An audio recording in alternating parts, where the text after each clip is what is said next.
Hi friends, அஸ்ஸலாமு அலைக்கும். இன்றைக்கி எலெக்ஷன் டே விலாக் தான் பார்க்க போகிறோம். அன்றைக்கி ஓட்டர்ஸ் டேன்றதுனால ஓட்டு போடுறதுக்காக போயிட்டு சீக்கிரமாக வந்தாச்சு, கூட்டமே இல்லை. அண்ட் ஈவினிங் போல் டெரஸ் க்ளீன் பண்ணலான்னு சொல்லி போயிருந்தோம். பயங்கர அழுக்காக இருந்துச்சு. ரொம்ப நாளாக க்ளீன் பண்ணணும்னு யோசிச்சுட்டு இருந்தோம். ஸோ நானும் ஹஸ்பண்டும் மாற்றி மாற்றி க்ளீன் பண்ணிகிட்டு இருந்தோம். அண்ட் அன்றைக்கி பவர் வாஷர் யூஸ் பண்ணி தான் ஃபுல்லாக க்ளீன் பண்ணோம். ரொம்பவே சூப்பராக இருக்குது. இளநீரும் குடிச்சிட்டு நல்லா கூலாக வந்து கார்டன் வியூவெல்லாம் என்ஜாய் பண்ணிவிட்டு சூப்பராக வந்து கார்டன் வந்து க்ளீன் பண்ணிகிட்ருக்கோம். இது வந்து நல்ல மல்லிகைப்பூ சீசன் இல்லையா? நான் இதுக்கு முன்னாடி வீடியோஸில் சொல்லியிருந்தேன் நல்லா வந்து மொட்டு விட்டுருக்கு அப்படின்னு சொல்லி. அதே மாதிரி தான் நிறைய மொட்டு பூ எல்லாமே இருக்குது.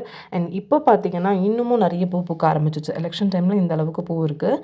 இப்போ நிறைய பூ 2 நாளுக்கு வந்து சேர்த்து வச்சு பூ கட்டினேன்னா எனக்கு வந்து ஒரு 3/4 முழம் கிட்ட வருது. இங்கே பாருங்கள், சன்செட் வியூவோட ரொம்ப சூப்பராக இருக்குது. டெரஸில் வந்து பார்க்கும்போது அவ்வளோ அழகாக இருக்கும் சன்செட் வியூ.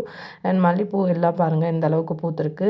அதே மாதிரி சிகப்பு குண்டு மிளகா எவ்வளோ அழகாக இருக்குது பாருங்கள். மிளகா வந்து எனக்கு பச்சையாக பறிக்கிறதோட இந்த மாதிரி சிகப்பாக பறிக்கிறது ரொம்பவே பிடிக்கும். பார்க்கவே அவ்வளோ அழகாக இருக்கும். நல்ல ஒரு கலரில் இருக்குது, டார்க் ரெட். அவ்வளோ அழகான கலர். இங்கே பாருங்கள்.